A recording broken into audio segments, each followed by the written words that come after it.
இப்போ நம்ம வந்து தேவி நாராயணியம் அப்படிங்கறத நம்ம இன்னைக்கு ஸ்டார்ட் பண்ண போறோம். நாராயணியம் தான் இப்ப நம்ம படிச்சு முடிச்சோமே, அது என்ன தேவி நாராயணியம் அப்படின்னு நம்ம கேட்கலாம். இப்ப நாராயணியம் அதோட ஜூஸ் அப்படின்னு நம்ம சொன்னோம், சாராம்சம் ஜூஸ் அப்படின்னு, பாகவதத்தோட ஜூஸ் அப்படின்னு சொல்லிட்டு நம்ம அதை படிச்சோம். அதை எழுதினது மேல்பத்தூர் நாராயண பட்டத்ரி அப்படின்னு நாம பார்த்தோம். அதனுடைய இன்ட்ரடக்ஷன்லாம் நம்ம முன்னாடியே நிறைய பார்த்தோம், அதனால எல்லாருக்குமே அது தெரியும்.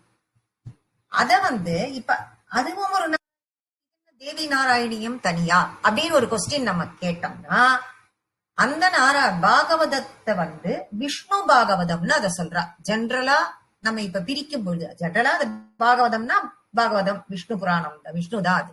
விஷ்ணு பாகவதம், தேவி பாகவதம் அப்படின்னு தனியா இரண்டு பிரிவாக அந்த பாகவதம். விஷ்ணு பாகவதத்தினுடைய நம்ம நாராயணியம் மேல்பத்தூர் நாராயண பட்டத்ரி எழுதினது. 1034 ஸ்லோகங்களை கொண்டது, 100 தசகமாக இருந்தது அப்படிங்கறத நம்ம படிச்சு முடிச்சோம். இந்த தேவி நாராயணியம் அப்படிங்கறத இப்ப நாம எடுத்துட்டு இருக்கோம். இது என்ன அப்படின்னா, அதே மாதிரி தேவி பாகவதத்தினுடைய சாராம்சம். தேவி பாகவதம்னு அம்பாளுது அப்படியே ஃபுல் அண்ட் ஃபுல் அவளோட இது இருக்கு. ஃபுல்லா படிச்சோம்னா அவ்வளோ பிரமாதமா இருக்கும் அவளினுடைய அந்த இது எத்தனை தசகமா இருக்கு அப்படின்னு பார்த்தோம்னா 41 தசகம். அது 100 தசகம், 41 தசகம். அப்போ இதை எழுதினது யார் அப்படின்னு பார்த்தா நாராயண பட்டத்ரி. இவரும் ஒரு நாராயண பட்டத்ரி தான். அவர் மேல் அவ்வளவுதான் வித்தியாசம். இவர் எழுதினது அப்ப நம்ம சொன்னோம், அந்த இது நாராயணியம் நம்ம வந்து இன்ட்ரோடக்ஷன்ல வரும்பொழுதே நம்ம என்ன சொன்னோம், பட்டத்ரி எழுதினார் 100 நாள் ஒரு நாளா ஒரு தசகமா. அவரும் குருவாயூரப்பனும் மட்டும் பேசிக்கொண்டார்கள். அப்படி இது உருவானது அப்படின்னு எப்படி பிரபலமாச்சு அப்படின்னு பார்த்தா அனந்தராம தீக்ஷதர் தான் இதுல அவரின் மூலமாகத்தான் இது அப்படிங்கறதையும் நாம இது பண்ணிட்டு, இன்னைக்கு காலகட்டத்துல நாராயணியம்னா எல்லா இடத்துலயும் தடிக்கு விழுந்தா எல்லாருக்கும் தெரியற அளவுக்கு அவ்வளவு பிரபலம் ஆயிடுது இது. தேவி நாராயணியம்ங்கிறது எப்படி அப்படின்னு பார்க்கும் பொழுது, இது யார் இதை பண்ணினா, இந்த பழையலி நாராயண பட்டத்ரி இதை இயற்றினார் அப்படின்னாலும், இது எங்க இருந்து எப்படி இது ரொம்ப யாருக்கும் ரொம்பனாக்கா ஒரு அது 100% எல்லாருக்கும் தெரியுது அப்படின்னா, இது ஒரு 70% எல்லாருக்கும் தெரியும் அப்படிங்கிறது என்னுடைய நம்பிக்கை. இது எப்படி யார் இதை வெளியிட்டா, அவர் சொன்னார், அவர் பாடினார், அவர் இயற்றினார், அதெல்லாம் ஓகே. எல்லாமே மலையாளம். இவர் சான்ஸ்கிரிட், அவர் மலையாளத்துல, இதோட மூலமே மலையாளம் தான். அதுலதான் இவர் பண்ணினார். இது வந்து இத வந்து தமிழ் படுத்தினது யார் அப்படின்னு பார்த்தா கீதா கல்யாண். இப்ப நம்ம எல்லாம் சௌகரியமா இதுக்கு வந்து படிக்கிறதுக்கு எழுத்துக்கள் தமிழ்ல நம்ம எழுதிட்டாலும் இதற்குரிய அர்த்தம் வியாக்கியானம் எல்லாம் நமக்கு வேணும் அப்படின்னு பார்க்கும் பொழுது அதை வந்து கீதா கல்யாண்கிறவா கொடுத்திருக்கா. நமக்கு ஒரு பெரிய பொக்கிஷம் இது. இப்போ இது என்ன அப்படின்னு பார்த்தா, இது யார் நமக்கு புக்கு ஃபர்ஸ்ட் வரணும் இல்ல, இந்த ஸ்லோகம் அது எங்க இருந்து அப்படின்னு பார்த்தா திருச்சூர்ல பார்மேக்காவு.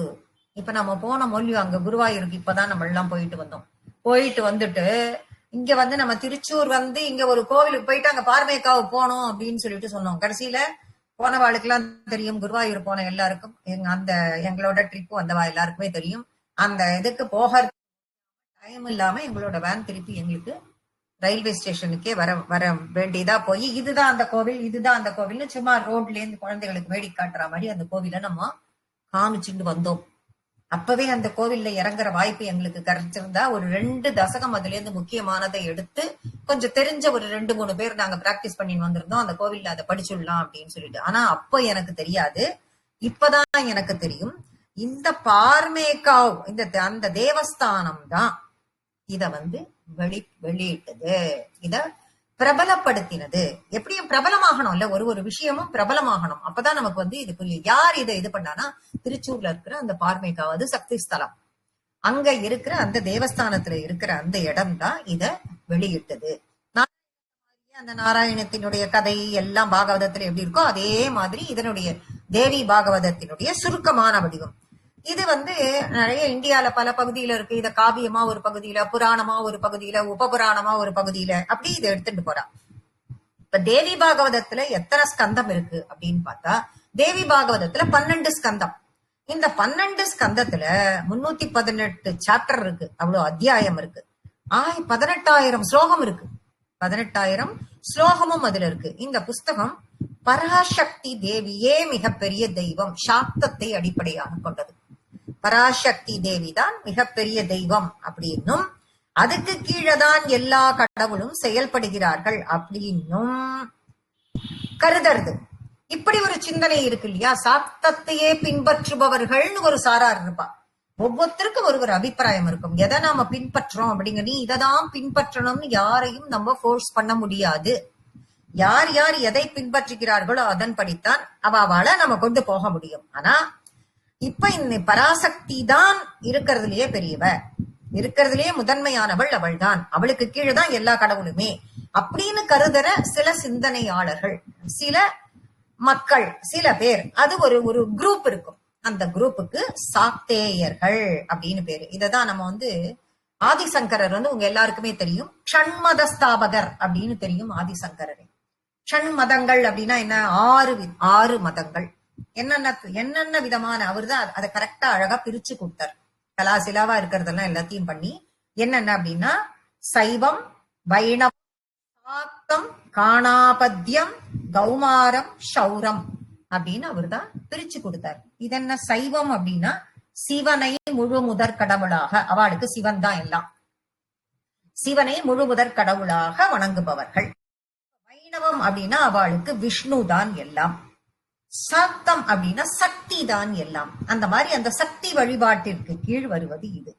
காணாபத்தியம்னா கணபதி தான். கௌமாரம்னா முருகன் தான். இவாளதான் எங்களுக்கு ஃபர்ஸ்ட் முருகன் தான், ஃபர்ஸ்ட் கணபதி தான், ஃபர்ஸ்ட் சக்தி தான் அப்படின்னு. சௌரம்னா என்ன அப்படின்னாக்க அவளுக்கு சூரியன் தான் முழு முதற் கடவுள். இந்த மாதிரி 6 விதமானது. இந்த 6 விதமானதில் இது சாக்தத்தை அடிப்படையாக கொண்டது. சாக்தத்தை, சக்தி தேவி தானே அந்த பார்வேகாவுன்னு சொன்னேன் இல்லையா, அந்த சாக்தத்தை. அப்ப அதன் கீழே வரக்கூடிய ஒரு குழு, அவர்கள் ரொம்ப முக்கியமா இத எடுத்துட்டு அந்த குழுக்கள் சாக்தேயர்கள்னு சொல்லப்படுகிறார்கள். அவர்கள் பின்பற்றக்கூடிய அந்த சக்தியின் சிந்தனையை மட்டுமே, அந்த சக்தி தேவியின் சிந்தனையை மட்டுமே பின்பற்றுபவர்கள் அவர்கள். இப்ப இந்த 41 தசகம் இருக்கு அப்படின்னா, தசகம்னா என்னன்னு தெரியும், 10 ஸ்லோகம்னு எல்லாருக்குமே தெரியும். 10 இருக்கு. அது தேவி பாகவதத்தினுடைய முழுமையா, இப்ப அது நாராயணியம் அதோட ஃபுல்லா முழுமையா சொல்லி இருக்கு. பாகவதத்தினுடைய ஃபுல்லா அப்படியே சாராம்சம் அப்படின்னு சொல்ற மாதிரி இதுவும் அப்படியே இருக்கா அப்படின்னு பார்த்தால், முழுமையாக சுருக்கமா சொல்ல முடியறதுன்னா, முழுமையா சுருக்கமா சொல்ல முயற்சிக்கலை அப்படின்ட்டார். கரெக்டா சொல்லவே சொல்லிட்டார். அத சொல்றதுக்கு அவரு ட்ரை பண்ணல. ஆனா கொஞ்சம் அத்தியாயத்தையும் கொஞ்சம் கதைகளையும் சுருக்கமா சொல்லியிருக்காரு. அதுல அதை செலக்ட் பண்ணி எடுத்துட்டு அதை சுருக்கமா சொல்லியிருக்காரு. இது மலையாளத்திலிருந்து இதை தமிழுக்கு மொழிபெயர்த்து கொடுத்ததுதான் இந்த கீதா மோகன் அப்படிங்கிறவா. இவா நிறைய புஸ்தகங்கள் எழுதியிருக்கா. அவா கிட்டே இருந்து நிறைய எவ்வளவோ விஷயங்கள் அவாகிட்ட நிறைய இருக்கு. இந்த புஸ்தகத்தை வெளியிட்டது திருச்சூர் பார்மேவுக்காவு தேவஸ்தானம். இதுதான் நமக்கு இதுல இருந்து கிடைச்சது. இப்ப ஸ்ரீமன் நாராயணியம் எதுக்காக படிக்கிறோம், இப்ப தேவி நாராயணியத்தை நம்ம எதுக்காக படிக்கணும் அப்படிங்கறத போலாம் அப்படின்னு பார்த்தா, ஸ்ரீமன் நாராயணியம் என்ன முடிக்கிறோம் நம்ம? ஆயுர் ஆரோக்கிய சௌக்கியம் அப்படின்னு தான் அதை முடிக்கிறோம். அதை முடிக்கும் பொழுதே கடைசி அத்தியாயத்தினுடைய கடைசியில நம்ம முடிக்கும் பொழுது எப்படி முடிக்கிறோம்? ஆயுள் ஆரோக்கியம் சௌக்கியம், அதற்காகத்தான் அப்படின்னு. அப்ப இந்த தேவி நாராயணியம் எதுக்கு அப்படின்னு பார்த்தோம்னா, ஞானம் பக்தியின் மூலமாக முக்தி, ஞானம் பக்தியின் மூலமாக முக்தி, அதுக்காக படிக்கிறது இது. அது என்ன? அதுலயேதான் அது முடிச்ச உடனே ஸ்ரீபாத சப்ததி இருக்கு. அது முடிச்ச உடனே அங்கேயே பட்டத்திரி 70 ஸ்லோகம் பாடி இருக்கார். அங்கேயேதான் முக்தி ஸ்தலம் இருக்கேன்னா, ஆமா, அது நாராயண பட்டத்திரி, மேல்பத்தூர் நாராயண பட்டத்திரி பாடினது. இவர் பாடினதுல இன்னும் என்ன ஒரு இது கூட சொல்றா அப்படின்னு பார்த்தா, காசி அப்படின்னா நம்ம என்ன சொல்வோம்? காசியில் மரணித்தால் முக்தி அப்படின்னு சொல்றோம் இல்லையா? எங்க பிறந்தால் முக்தி, எதை நினைத்தால் முக்தி, எங்க மரணித்தால் முக்தி அப்படின்னும் போது வாரணாசியில் மரணித்தால் முக்தி. துவாரகை மாணவர்கள் சம்ஸ்காரம் துவாரகையில பண்ணணுமா? துவாரகையில அங்க சம்ஸ்காரம் பண்ணா அவளுக்கு டைரக்டா மோட்சம். அப்ப இது எதுவுமே இல்லையே அப்படின்னு பார்த்தா பண்டரிபுரத்துல போய் புண்டரீகனை தரிசனம் பண்ணா கூட போரும் முக்தி. இது எதுவுமே பண்ணலையே, என்னோட வாழ்நாள்ல நான் எதுவுமே பண்ணலையே, இந்த பாக்கியம் எதுவுமே எனக்கு கிடைக்கலையே, காசியில போய் நான் மரணிக்கணும்னு நினைச்சு அங்க உட்கார்ந்து இருந்துட்டு அங்கேயே உட்கார்ந்து இருந்தா கூட எனக்கு மரணம் சம்பவிக்காமான்னா தெரியலையே. அப்படியே என்னுடைய மரணம் சம்பவிச்சு இது எங்கேயாவது சம்பவிச்சா கூட என்ன கொண்டு போய் துவாரகையில சம்ஸ்காரம் பண்ணுவாளான்னா தெரியலையே. இந்த புண்டரிக்கனை ஒரு தடவையாவது பாத்திர முடியுமானா என்னால முடியலையே. இப்படியெல்லாம் நினைப்பவர்களுக்கு மறுபிறவி இல்லாத ஒரு முக்தியை கொடுக்கக்கூடியது எது அப்படின்னா இந்த தேவி நாராயணியத்தை பாராயணம் பண்ணால் போறோம் அப்படின்னு சொல்றது.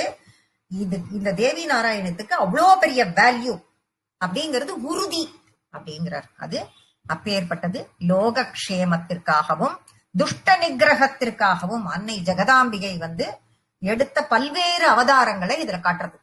துஷ்ட நிகிரகத்தை பண்ற பல்வேறு அவதாரங்கள் லோகக்ஷேமத்திற்காக சொல்றது இந்த தேவி நாராயணியம். இதனுடைய மூல நூல்ங்கிறது தேவி பாகவதம் அப்படிங்கிறது இப்ப சொல்லியாச்சு.